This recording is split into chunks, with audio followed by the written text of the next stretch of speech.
comment c'est beau par ici, avec ces chevaux, bien qu'il y ait le bruit de l'autoroute qui passe à proximité. C'est magnifique. Regardez voir la perfection de ces animaux. Ils sont même très câlins, puisque celui-là vient vers moi en espérant de recevoir quelque chose. Amen. Donc, regarde la perfection là de cette création, les montagnes, les animaux aussi. Comment peut-on imaginer que c'est le fruit du hasard, qu'il n'y a pas une intelligence supérieure qui a créé tout ça? Vanité, vanité. L'homme cherche des explications parce qu'il refuse Dieu, tout simplement. C'est une vérité. L'homme refuse, il ne veut pas. Parce que pourquoi? L'homme est rebelle et il veut faire ses propres règles. Mais un homme est-il capable de créer un univers comme ça, si parfait, en harmonie, des animaux parfaits? L'homme ne peut pas créer la vie, c'est une réalité.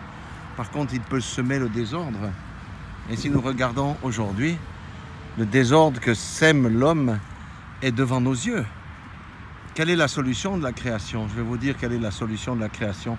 Ça veut dire de l'homme. La Bible dit même que la création souffre en attendant la manifestation des enfants de Dieu. Amen. Le royaume doit venir et le royaume viendra pendant 1000 ans. Amen. Et tout ce qu'a fait l'homme, tout ce qui est tordu sera éradiqué. Un royaume de paix, un royaume de joie, un royaume d'amour, un royaume où il n'y a pas de conflit, un royaume où il n'y a pas d'esprit tordu, où l'homme n'exploite plus l'homme. C'est ça la réalité du royaume. Et c'est déjà possible d'avoir la paix, d'avoir la joie pour quiconque accepte l'offre de réconciliation que Dieu a faite par le sacrifice de Jésus à la croix de Golgotha. Mais voilà un autre nom qui est détesté de la plupart des hommes. Amen. Pourquoi est-il détesté? Pourquoi ce nom est-il tant haï? Jésus a été haï parce qu'il a montré les mauvaises œuvres des hommes. Il les a révélées au grand jour. Ainsi en est-il de l'homme qui est les fils de Dieu parce qu'il manifeste les œuvres mauvaises devant leurs yeux, leurs œuvres mauvaises. C'est pourquoi. Mais le Seigneur fait toujours une offre à quiconque accepte le Fils de Dieu, croit à celui qu'il a envoyé et croit à celui qui est venu, eh bien, il a la vie éternelle.